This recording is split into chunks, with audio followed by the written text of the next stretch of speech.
Hi, I'm RJ Verchaud. I am the theater director for Roaring Epiphany Production Company. If you want to learn more about my theater company and how we do inclusive theater, please watch this video. I fell in love with theater when I was about probably like 5 years old. I started out in, a choral aspect where they started doing musicals every now and then. So then I got into musicals pretty quickly. Um, and then I just went through high school doing it. Then I was like, I'm going to do this for real. And so I went to college um, and continued theater throughout college. And I just knew that was what I was called to do. I had to be part of the theater world because it was literally one of the places I was accepted. I was a very unique individual, and theater is a place for everyone to be accepted, and it's just an inclusive area to an extent. And I just felt that, especially in high school, that the theater group was the only people that understood me. We got each other. We were so similar. We were the theater kids. Such a cliche little little moment in life, but we were theater kids, and we were all unique and weird and funny and quirky. Um, Running around with hammers and building sets and tap shoes and doing fun things, and I just had to be a part of it because it was really the only place that I belonged. I fell in love with acting. I got cast in my first really big musical in New Mexico, and I was cast as just an ensemble member in Ragtime. I had one line, and it was, do you have a dime? But just watching everybody else do their part and like being part of that, I just fell in love with the whole show and the inclusion part of it, and me being accepted as a kid into this really, really adult musical. um, that's when I fell in love with acting. It became an obsession really when I got to high school. Um, I had done um, Tom Robinson's To Kill a Mockingbird. Um, and then I did Snoopy and You're a Good Man, Charlie Brown. And then when I got to college, the obsession really hit. When I started learning about theater in like the opera world and like doing some operas. But I have one mentor. His name is Stephen Roberts. He cast me in to lend me a tenor as the bellhop. And I had never worked with a director that had let me just explore and be so free with a role. And it turned out to be the role that a lot of people remember me for in college. Even though it was small and I was only in like five times throughout the whole show, it was just one of those roles that people were just waiting for you to come back if played right. And that's when it became an obsession. Um, and I just, that's when I fell in love with the stage. I fell in love with the research, because in that play there's a lot of research that has to be done, especially with like the history and like the bellhop, how the bellhop would act, where the bellhop's place would be, not overstepping his bounds, but yet still overstepping his bounds. So there was a lot that went into it. I think the theater experience is unique to me, because it's in some ways always interactive. Actors are always looking for the approval of an audience. The audience is always looking to be entertained. So in some way, it is an interactive experience every time you go.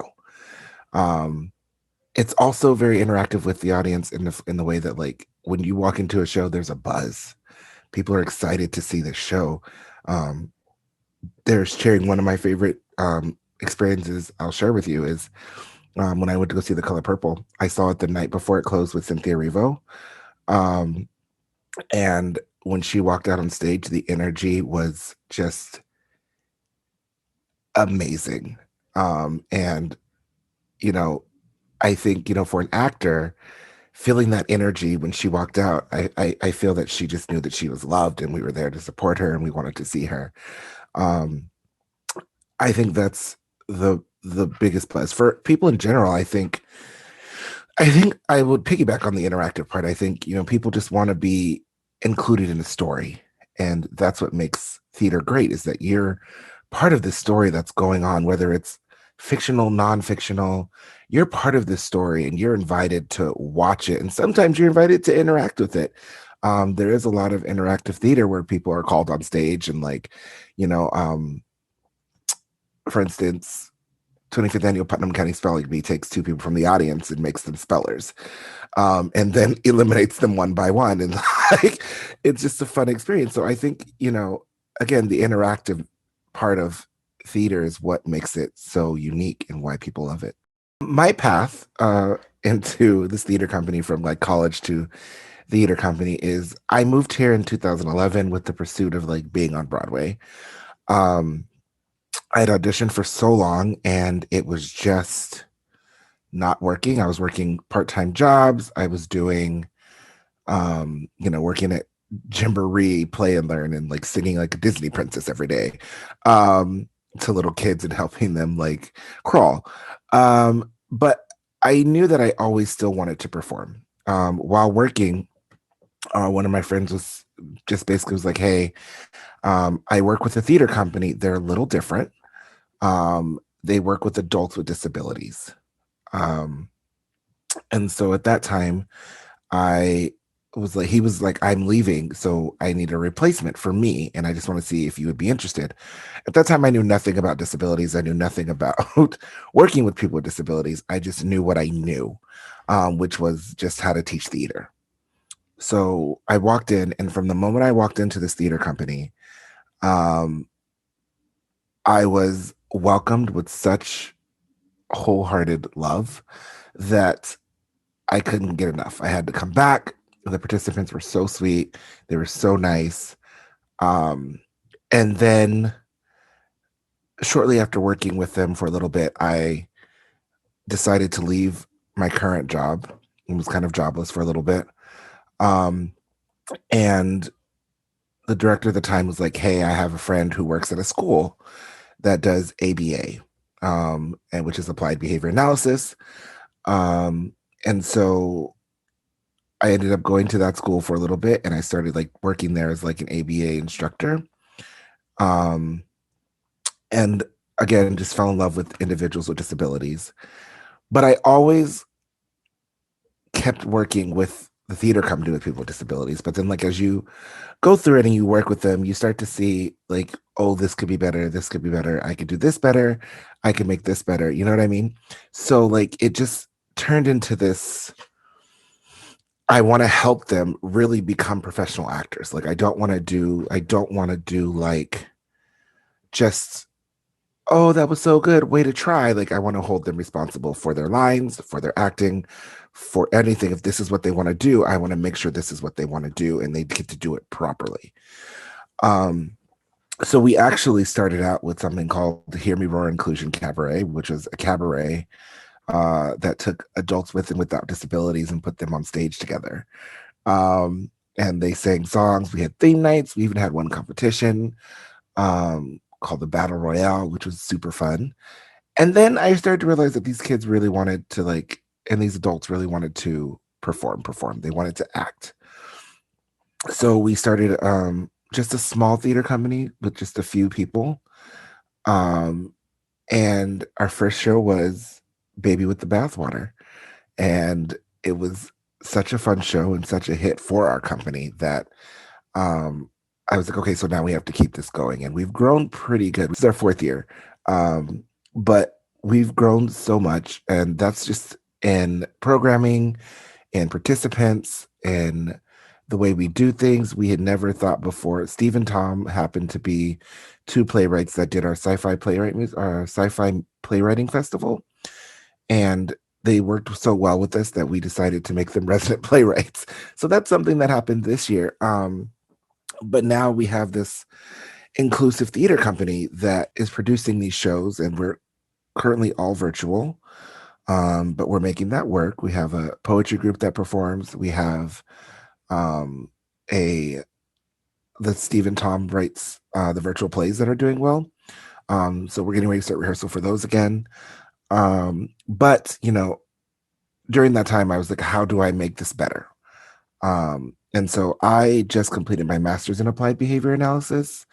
And my capstone, or like thesis, as you would call it, was a paper on applied behavior analysis in the arts. So that is, just teaching theater with the use of positive and negative reinforcement, and just really having them holding them accountable for what they're doing. For instance, we have people who don't have the best memory, so we want to work with them for memory, but we also want to hold them to the fact that we gave you a date to have something memorized, and if you need help, you need to advocate for yourself and ask for help, and we will help you memorize them. So it's a lot of things that like can translate for not only theater but for the outside world too, for people with disabilities. If you don't know how to do something in the real world, you need to know how to ask for help, and that's really what we want to portray out there, that a lot of these skills that are in theater, being on time, checking in, calling when you're going to be late, these are also skills that apply to the real life situation. So we're focused on like helping not only theater but like your real life, and like how this generalizes to the to different community settings. The name of the company is actually just kind of a mesh of two things. We were Hear Me Roar Inclusion Cabaret, and we did a show called Roaring for Autism. And it was just a small show during Autism Awareness Month, like 3 years ago. Um, and when I was thinking about a name for this company, I was like, well, I don't want to get rid of the roaring because that's like they know us for that. Um, but then the epiphany came with how I was going to do it. How it was like one day a light bulb went off and there was just an epiphany as to how I was going to make this happen and give these people the opportunity to be on stage. And it was also an epiphany to me that I was going to dedicate my career, my life, to helping them get to where they wanted to be. So that's where the name really came from. It's just a mashup. The first thing we have is we do have our Lions Den. Lions Den has been around since we started. It's a poetry group. It's a poetry and spoken word storytelling group, basically. They get together once a week and they meet. The current instructor right now does lessons with them about cadences, about rhyming, and then they write on a theme and they get homework and they turn it in. And by the end of the time they're done with it, they start creating the show based off their pieces. Um, it is every other month, and they work very hard. They're a very inclusive group. They're very friendly. They love each other. They've been together for so long, but they also are accepting of new members and have a lot of fun in that group. REPC Hangouts is going to be our workshop series. So we'll start bringing in, we haven't started it yet. It's coming up. We're going to start bringing in speakers to do workshops. We have a comedy workshop coming up.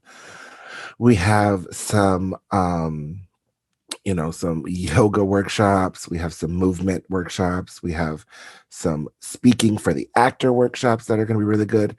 Now, these for our company members are going to be free, but for the out to the public, there will be a small fee. And so that's the REPC Hangouts. We also have our virtual play series, which are written by our resident playwright, Steve Hayet and Tom Misuraca, and they write plays for Zoom.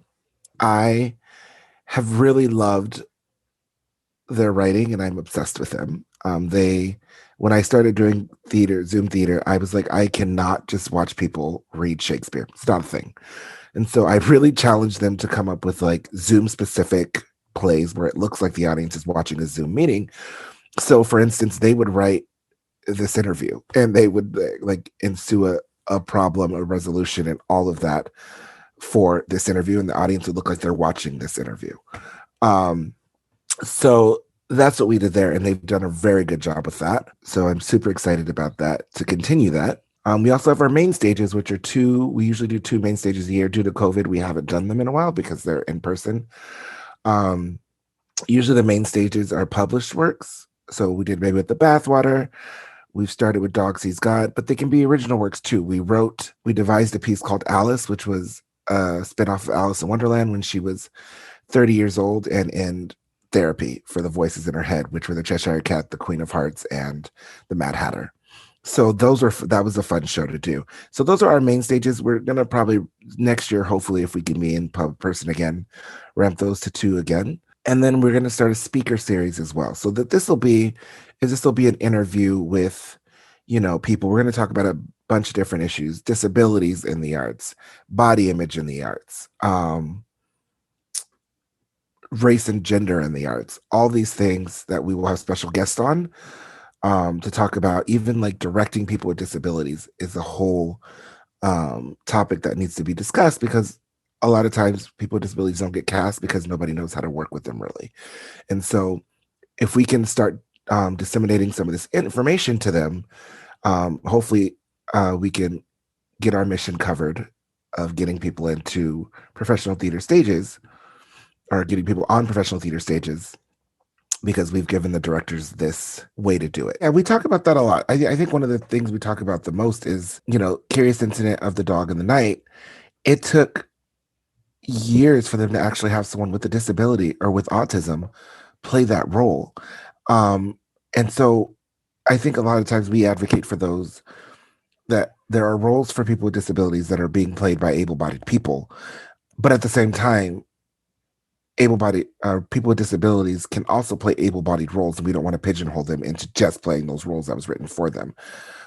So it's kind of like a give and take, because there are roles written for them that they're not getting, right? So then they're not able to be cast in the roles that they're fit for, but then they're not also able to be cast in roles that they're typically not seen for.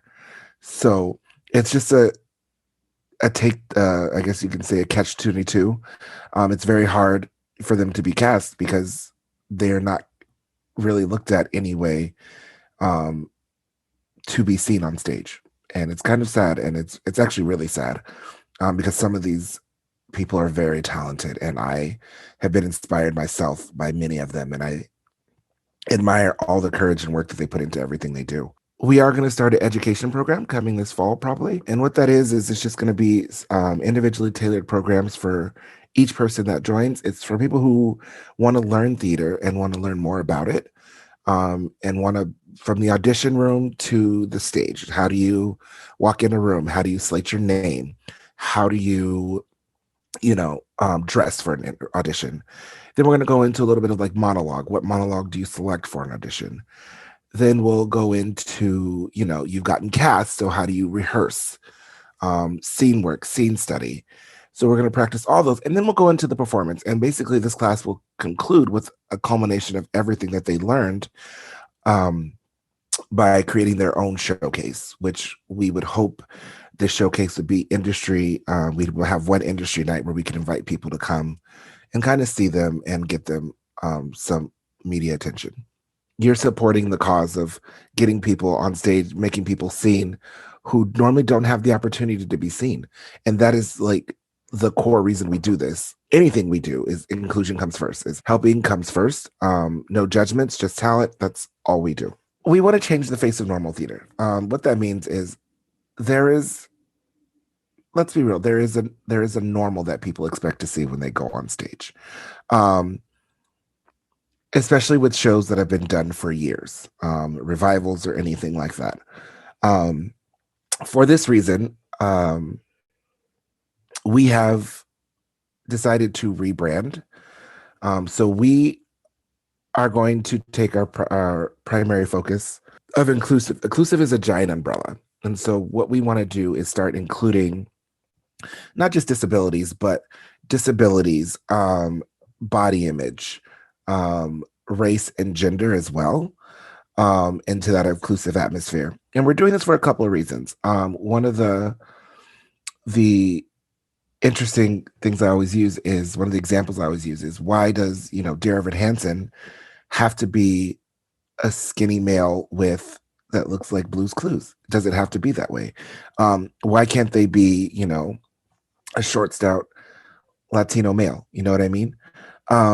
Or why can't, Elphaba on Wicked, which is a Broadway show, so I have no say in that right now, but like, why couldn't Elphaba in Wicked be, a trans man? Why couldn't that happen? If they can sing it, Why couldn't that happen? So a lot of this is just basing everything on talent, no judgments. Um, and just by changing the norm, what we want to do is start casting these shows in ways that are so different that open the imagination of the audience that the audience sits back and goes, wow, I never would have thought that could happen. But it did, and it was beautiful.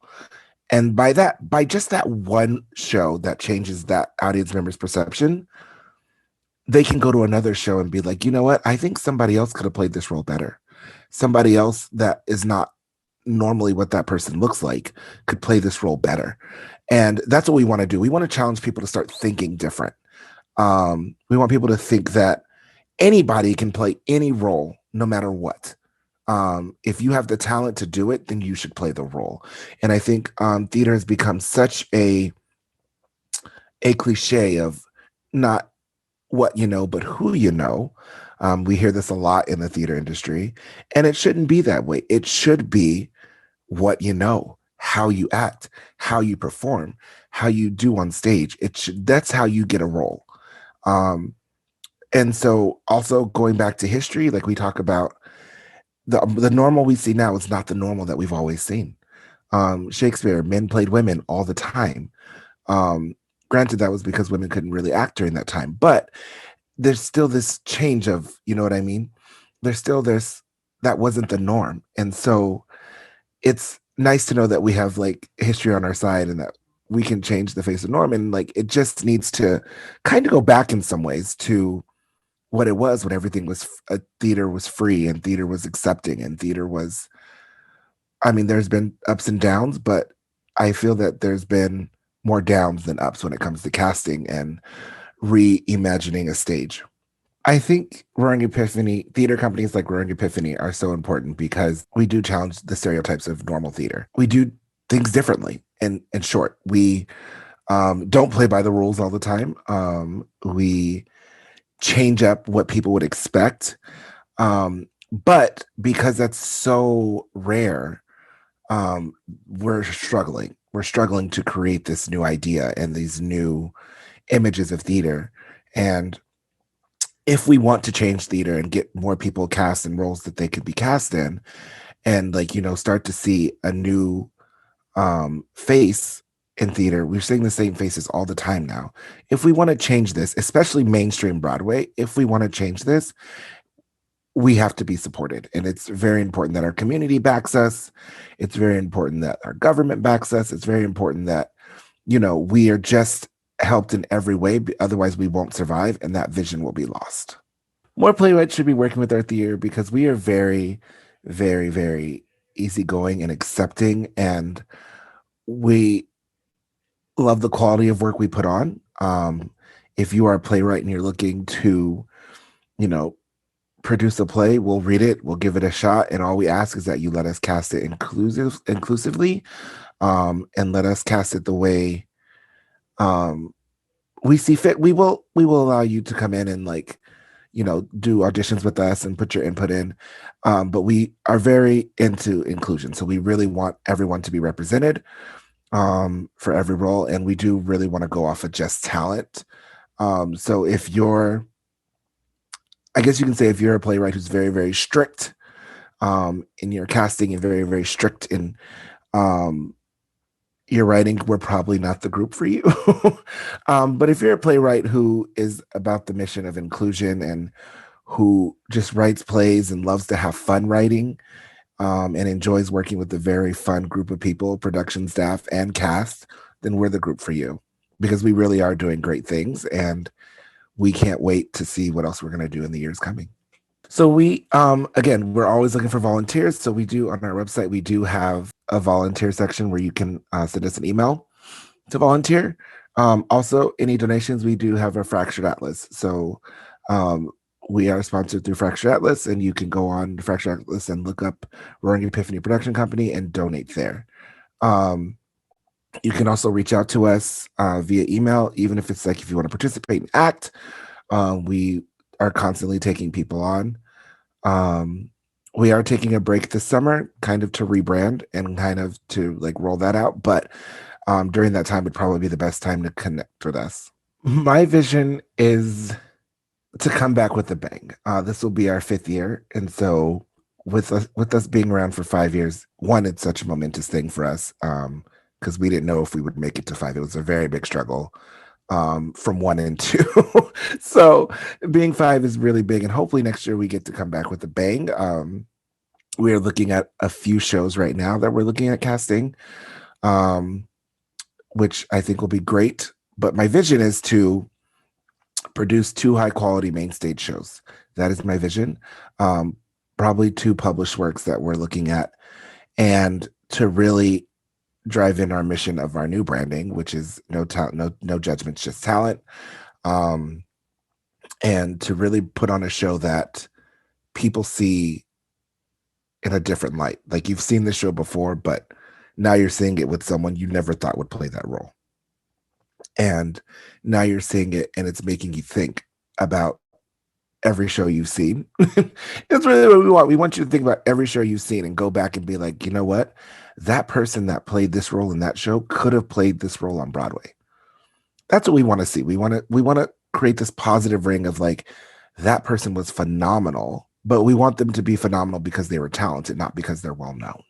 I am RJ Verchaud. I am the director of Roaring Epiphany Production Company. If you enjoyed this interview and you want to learn more about us or work with us, please come to our website and check us out.